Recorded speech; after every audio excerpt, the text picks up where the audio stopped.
My dear students, মৰমৰ ছাত্ৰ ছাত্ৰীসকল, আজি আমি এপিসোড 44 নাম্বাৰ 2 3.4 নাম্বাৰ 2 মেথছ এটা কৰোঁ।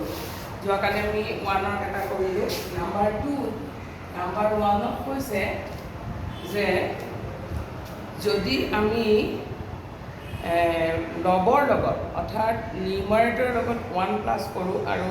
হৰৰ লগত 1 বিয়োগ কৰোঁ, মানে ডিনমিনেটৰৰ লগত 1 মাইনাছ কৰোঁ, তেন্তে ভগ্নাংশটো হৈ গৈ ফ্ৰেকশ্যনটো 1 হ'ব। আৰু যদি অকল হৰটোতহে 1 যোগ কৰোঁ, তাৰমানে ডিনমিনেটৰত যদি 1 প্লাছ কৰোঁ, তেন্তে ফ্ৰেকশ্যনটো হাফ হয়। ভগ্নাংশটো কি ওলাব দিছে আমি ধৰি ল'লোঁ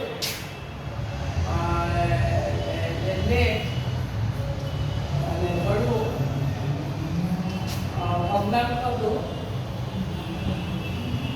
ভগ্নাংশটো মানে ফ্ৰেকশ্যনটো হ'ব আমাৰ x/y ধৰি ল'লোঁ। therefore xটো কি হ'ব? therefore x ইকুৱেল হ'ব নিউমাৰেটৰ আৰু yটো হ'ব ডিনমিনেটৰ। ঠিক আছে, তাৰমানে লব হ'ব নিউমাৰেটৰ হ'ব x আৰু হৰ মানে ডিনমিনেটৰ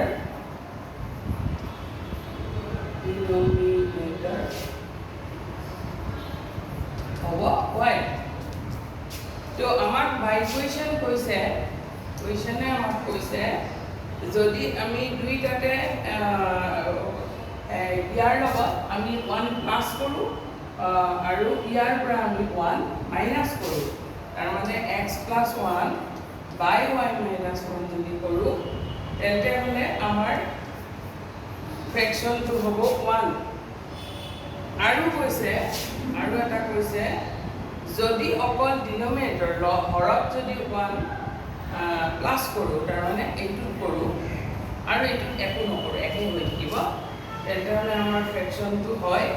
হাফ। তেন্তে হ'লে ফ্ৰেকশ্যনটো কি ওলাব দিছে। ঠিক আছে,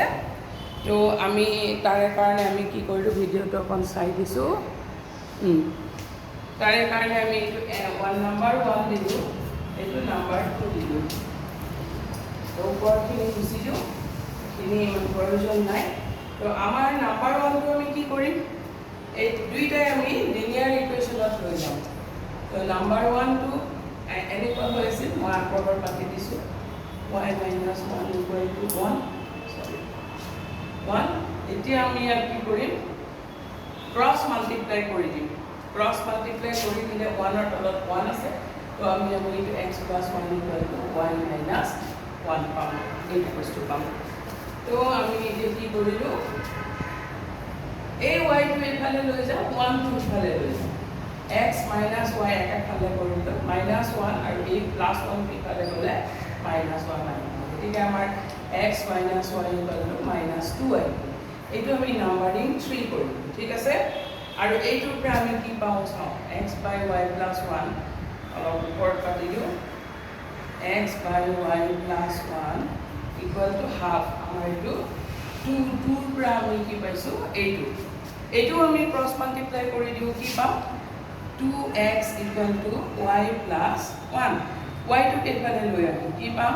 2x minus y equal to 1। এইটো আহি গ'ল আমাৰ নাম্বাৰ 4।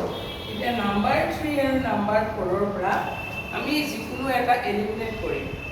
মানে অপনয়ন পদ্ধতি প্ৰয়োগ কৰিব দিছে আমাক। আৰু তেতিয়া আমি -y আৰু এই yটো দেখিলোঁ, yটো নোহোৱা কৰিলে বেছি ইজি হ'ব, y কোএফিচিয়েণ্ট 1 হৈ আছে, গতিকে আমি yটো নোহোৱা কৰোঁ, বা কোনোবাই কৰিব পাৰে 3ক 2ৰে পূৰণ কৰিলে এইটো 2x হৈ যাব, -2 ইকুৱেল টু -4 হ'ব, তেতিয়াও মাইনাছ কৰি দিলে xটো নোহোৱা হ'ব। কিন্তু মই ইয়াতে কি কৰিম চোৱা, যিকোনো এটা কৰিলে হ'ল 3 আৰু 4 যদি আমি মাইনাছ কৰি দিওঁ 3 - 4, তাৰমানে ডাইৰেক্ট মুখে পাৰি, তথাপি মই তোমালোকক ভালকৈ বুজাবৰ কাৰণে পাতিয়ে দিওঁ, x minus y equal to -2 আৰু ইফালে আছে 2x minus y equal to 1, এইটো হৈ আছে। এইখিনি আমি কি কৰিম মাইনাছ কৰি দিম এনেকৈ নাপাতিলেও হয় মুখে মুখে কৰিলেও হয় তে আমাৰ কি হ'ব এইটো মাইনাছে মাইনাছে প্লাছ হৈ যাব minus Y plus Y cancel হৈ ৱাইটো এলিমিনেট হৈ যাব নোহোৱা হৈ যাব অপনেণ্ট হৈ যাব আৰু এইটো কি হ'ব এক্স মাইনাছ 2x তাৰমানে এনেকুৱা হ'ল এক্স মাইনাছ 2x তাৰমানে 1x আৰু 2x এইটো মাইনাছ এইটো প্লাছ দুটা এক্সৰ পৰা এটা এক্স মাইনাছ এটা প্লাছ এটা মাইনাছ থাকিলে মই আগতে কৈছোঁ মাইনাছ হ'ব কামটো আৰু চিনটো ডাঙৰ হ'ব গতিকে এইটো আহিব 1x ইনটু মাইনাছ 1x মানে x গতিকে এইটো আমি কি লিখিম মাইনাছ এক্স আৰু এইটোতো কেঞ্চেলেই গ'ল এইটো মাইনাছ 2 মাইনাছ 1 এই কামটো কি হ'ব যোগ হ'ব চিনটো সেইটো হ'ব মাইনাছ 3 গতিকে আমি কি পালোঁ x ইকুৱেল টু 3 এইটো x ইকুৱেল টু 3 এই xৰ ভেলুটো আমি ইয়াক বা ইয়াক বহুৱাই দিওঁ ঠিক আছে এইটোত বহালে বেছি ইজি হ'ব যেন লাগিছে তে আমি এইটোতে বহাওঁ এনেকৈ যেনিবা লিখিলোঁ 3 xৰ ভেলু বহুৱালে পাওঁ যে তাৰমানে xৰ ভেলু কি 3 ঠিক আছে xৰ ভেলুটো 3ত বহুৱাই দিলোঁ putting the value of x in 3 বা এইটোত বহালেও কথা নাই তো আমি কি পালোঁ minus y equal to minus 2 3 to ইফালে ল'লে মাইনাছ 3 তো আমাৰ আহিল minus y equal to minus 5 আহি গ'ল গতিকে আমাৰ কি আহি গ'ল মাইনাছ মাইনাছ কেঞ্চেল গ'ল ৱাই ইকুৱেল টু 5 আহিল আৰু এটা আমি কি পালোঁ x equal to 3 y equal to 5 there পৰা আমি কি পালোঁ numerator equal to 3 log 3 or 5 denominator 5 therefore fraction to কি হ'ব therefore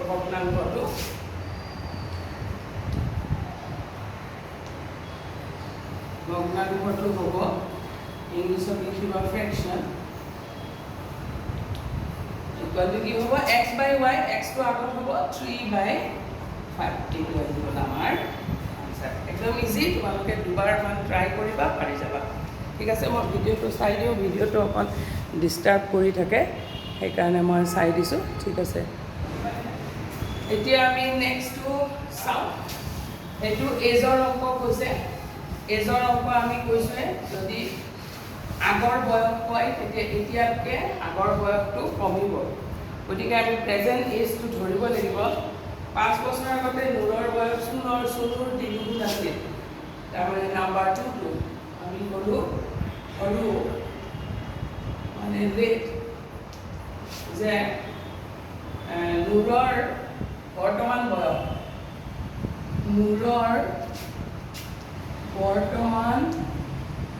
বয়স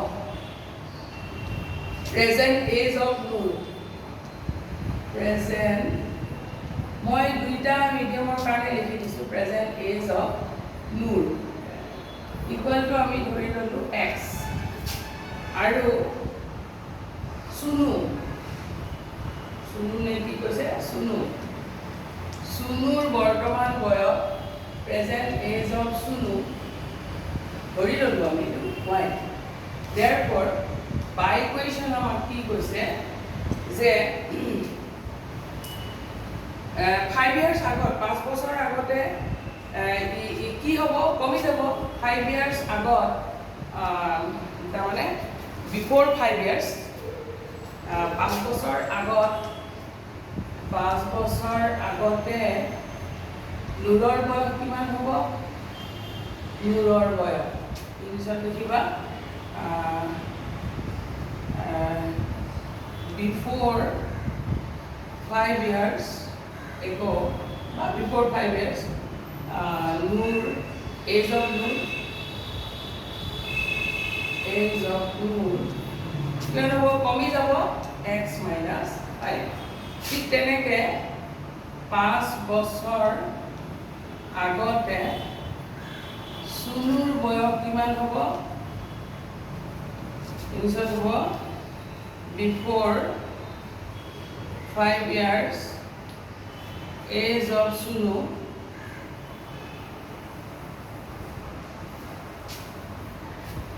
equal to কি হ'ব y minus 5 এইটো আমাক এইটো বাই কুৱেশ্যন নহয় বাই কুৱেশ্যনে কৈছে যে 5 বছৰ আগতে নুৰৰ বয়স চুনুৰ 3 গুণ আছে নুৰৰ বয়স এইটো তাৰমানে ইয়াৰ 3 গুণ ই আছিল গতিকে আমি ইকুৱেল কৰিব গৈছো ইকুৱেল কৰিব গ'লে আমি কি লিখিম বাই equation x minus 5 equal to 3 into y minus 5 তোমালোকক মই আগতে এই কথাটো বুজাইছিলোঁ যে যেতিয়া আমি এজৰ কথা কওঁ তেতিয়া আমি কি কৰিছিলোঁ ইকুৱেল কৰিব যেতিয়া যাম আচলতে ই 3 গুণ ইয়াতকে কিন্তু আমি ইকুৱেল কৰিব গৈছোঁ কাৰণে ইয়াক 3 গুণ দিছোঁ কাৰণ সাপোজ আমি এফালে 5 কেজি আলু আৰু 5 কেজি ডগা থলে 3 যদি আমি ইকুৱেল যেটো ব্যালেন্স আছে তাত যদি আমি ইকুৱেল কৰিব যাওঁ সাপোজ এইফালে 5 কেজি ডগা আছে এফালে 3 কেজি আলু আছে তেতিয়ালে সমান কৰিব গ'লে এফালে 2 কেজি দিব লাগিব হয় না ঠিক তেনেকুৱা ধৰণৰ এইটো ইকুৱেশ্যন বিলাক আচলতে তেনেকুৱা আমি এইটো কৰিলো আৰু এইটো আমি সিম্পলিফাই কৰিলে পাওঁ x minus 5 equal to 3y minus 15 আৰু হেতুকে আমি আৰু অলপ দেখিলে কি পাম x 3y to এফালে লৈ আহিলো কি লিখিলো x 3y to এফালে লৈ আহিলে minus 3y আৰু equal to minus 15 আছে আৰু minus 5 3 এফালে লৈ গলো plus 15 তাৰমানে আমি পালো x minus 3y equal to minus 10 এইটো 1 2 3 হ'ল আগৰ দুটা 1 2 লিখিলো চাগে এইটো আমি 3 লিখিলো ঠিক আছে তেতিয়াহলে আমি পালো x minus ইবালে x minus 3y equal to minus 10 এবাৰ আমি কি কৰিম 10 বছৰ পিছত সুধিছে 10 বছৰ পিছত আমি এতে আমাক সুধিছে বাই কোৱেশ্চন এইটো আকৌ এনেকৈ লিখিম আমি ধৰা 10 বছৰ পিছত বুলি কৈছে যে এইটো গ'ল গৈ আমাৰ আকৌ এগেইন মানে আকৌ কি কৈছে যে 10 বছৰ পিছত নূৰ চুনুৰ দুগুণ আছিল প্ৰথমতে আমি 10 বছৰ বয়সত 10 বছৰ পিছত কি হয় চাওঁ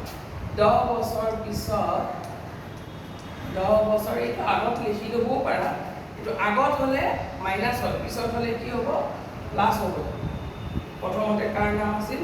নূৰ নূৰৰ বয়স হ'ব 10 বছৰ পিছত ডাঙৰ হ'ম নে লম আমি হ'ম গতিকে আমাৰ x প্লাছ 10 ইংলিছত লিখিম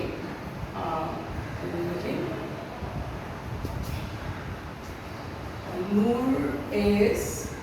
এনেকৈ লিখিলে হ'ব Nur is after 10 years x plus 10 তাৰপিছত আমি কি লিখিম নূৰৰ পিছত চুনু and 10 বছৰ পিছত চুনুৰ বয়স ইংলিছত লিখিম চুনুজ is after 10 years ইবাৰ কি হ'ব y plus 10 এতিয়া কোৱেশ্চনে কৈছে 10 বছৰৰ পিছত নূৰ চুনুৰ দুগুণ ডাঙৰ হ'ব নূৰ ডাঙৰ হ'ব কি কৈছে বাই কোৱেশ্চন আমাক কৈছে 10 বছৰ পিছৰ বয়সটো x plus 10 টো এই y plus 10 তকৈ দুগুণ ডাঙৰ ঠিক আছে আমি ইকুৱেল লিখিব যাম ডাঙৰৰ চিন দিব নাযাওঁ আমি ইকুৱেল লিখিব যাম ইকুৱেল লিখিব গ'লে 2টো ইয়াৰ লগত বুজিছা চাগে এবাৰ তোমালোকে মোৰ কথাটো দুবাৰ কৰি চাবা তেতিয়া তোমালোকে ভালকৈ বুজি পাই যাবা কি হ'ব এতিয়া আমি এইটো সিম্পলিফাই কৰি দিলোঁ x plus 10 equal to 2y plus 20 এতিয়া আমি কি কৰিলোঁ y টো এইফালে লৈ আহিলোঁ x minus 2y equal to 20 minus 10 10 টো ইফালে নিলোঁ y টো এইফালে লৈ আহিলোঁ ঠিক আছে দুবাৰ তিনিবাৰ কৰিবা এটা অংককে তেতিয়া বহুত ভালকৈ বুজি যাবা যে আমি ওপৰখিনি থাকক 3 নম্বৰ ইকুৱেশ্যনখিনি এইখিনি আমি মুছি দিছোঁ মাজৰখিনি মুছি দিছোঁ এইখিনিৰ পৰা আমি কৰিম কি আহিব therefore এইখিনিৰ পিছত এইখিনি ওপৰত আছে দেই ভুল নকৰিবা মই মানে তলত লিখিব লাগে জাগা নাই গতিকে সেইটো ইকুৱেশ্যন মই ৰাখি থৈ দিলোঁ ইয়াৰ পিছত লিখিম এইখিনি কিন্তু আগৰ বস্তু দেই এইখিনি তোমালোকৰ বহীত তোমালোকে এনেকৈ কৰি এইটো লাইনৰ পিছৰ লাইনটো লিখিম এইটো লাইনৰ পিছৰ লাইনটো আহিব x minus 2y equal to 10 ঠিক আছে এইটো আহি গ'ল x minus 2y equal to 20 minus 10 এইটো আমি নাম্বাৰিং কৰিলোঁ 4 তোমালোকে বুজিছা চাগে আমি 3 আৰু 4 দুটা পালোঁ x minus 3y equal to minus 10 পালোঁ আৰু x minus 2y equal to 10 পালোঁ এতিয়া আমি কি কৰিম আগৰ সেই কামখিনি কৰিম এতিয়া যেনিবা আমি 3 আৰু 4 পৰা বুলি লিখিম এতিয়া বাকীখিনি নহ'লেও চলি যাম এতিয়া আমি কি কৰিম এইখিনি এনেকৈ লিখি ল'লোঁ এতিয়া যিকোনো এটা এলিমিনেট কৰিব লাগে আমি চাওঁ x এলিমিনেট হৈয়ে আছে মাইনাছ কৰি দিলে এলিমিনেট হৈ যাব 3 minus 4 কৰিব পাৰোঁ বা 4 minus 3 কৰিব পাৰোঁ 3 minus 4 কৰি দিলোঁ তোমালোকৰ সুবিধাৰ কাৰণে তো আমাৰ এইটো কি হ'ল এইটো কেনচেল হ'ল এই গোটেইটো তাৰমানে আমি মাইনাছ কৰিলোঁ মাইনাছে প্লাছ 2y হৈছে তো minus x plus x cancel মাইনাছে plus 2y minus 3y plus 2y কামটো কি হ'ব মাইনাছ হ'ব এটা মাইনাছ থাকিলে কামটো গতিকে এইটো 1y আহিব মাইনাছটো আগত থাকিব মানে মাইনাছ হয় এইটো আহিব মাইনাছ হয় ইকুৱেল টু এইফালে কি আহিল মাইনাছ 10 আৰু এইটো আহিল মাইনাছ 10 কিমান আহিব মাইনাছ 20 গতিকে আমাৰ y ইকুৱেল টু কিমান আহিল 20 ঠিক আছে আমাৰ y ৰ ভেলু আমি পাই গ'লোঁ 20 এবাৰ আমি কিহৰ ভেলু ওলাব লাগিব x ৰ ভেলু ওলাব লাগিব তো x ৰ ভেলু আমি ওলাবলৈ হ'লে যিকোনো এটাত আমি বহাই দিলেই আমি পাই যাম সাপোজ আমি 3তে বহাই দিলোঁ বা 4ত বহাই দিলোঁ y equal to 20 3ত বহাই দিলোঁ 3ত y ৰ ভেলু বহাই দিলোঁ x minus 3 into 20 equal to minus 10 এতিয়া আমি কি পাম x minus 60 equal to minus 10 তো আমি কি পালোঁ x equal to minus 10 এইটো ইফালে লৈ গ'লোঁ প্লাছ 60 গতিকে আমি কি পালোঁ x equal to 50 পাই গ'লোঁ গতিকে আমি কাৰ কেছ ধৰিছিলোঁ এইটো নূৰৰ কেছ therefore নূৰৰ বয়স মানে নূৰ's age প্ৰেজেণ্ট এজ দেই বৰ্তমান বয়স সৰি মই প্ৰেজেণ্ট এজ কোনে লিখিলোঁ বৰ্তমান বয়স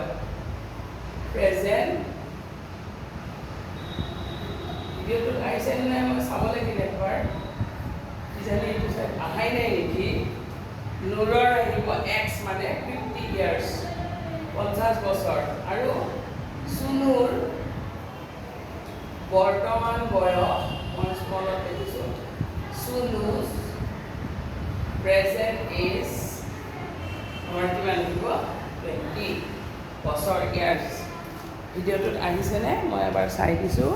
আহিছে নহয় ঠিক আছে তেতিয়াহ'লে আমি কি পালোঁ এজনৰ বয়স পালোঁ নূৰৰ বয়স পালোঁ আমি ইটো চাইড দেখা পোৱা যোৱা নাই অ'কে মই এখন ইফালে লিখি দিছোঁ প্ৰেজেণ্ট এজ পি এ বুলি লিখি দিছোঁ 50 বছৰ আৰু এইটো লিখি দিছোঁ দেখা নাযায় কাৰণে 20 বছৰ এইবাৰ চাগে ভিডিঅ'টোত আহিছে ঠিক আছে তেতিয়াহ'লে আমি বয়সৰ অংক কৰিলে আমি এনেকৈ কৰিব লাগিব যদি এতিয়াৰ পৰা বৰ্তমান বয়সটো ধৰি ল'বা বৰ্তমান বয়স ধৰি লৈ আগৰ বয়সটো আমাৰ কি হ'ব কমিব তেতিয়া মাইনাছ কৰিম আৰু পিছৰ বয়সটো আমাৰ কি হ'ব বেছি হ'ব সেইটো আমি কি কৰিম প্লাছ কৰিম ঠিক আছে পাৰিবা চাগে গতিকে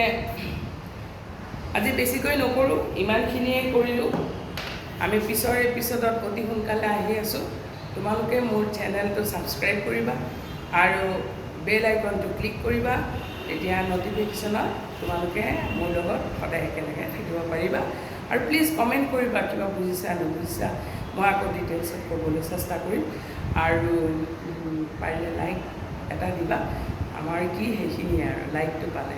মনটো অলপমান ভৰি উঠে, তেতিয়া নতুন এপিছ'ড বনাব আমি ভাল পাওঁ। সকলোকে শুভেচ্ছা জনালোঁ। আজি 15 আগষ্ট, ইয়াতে পতাকা উত্তোলন কৰি তোমালোকৰ লগতো মই ক্লাছটো কৰি দিলোঁ। Thank U.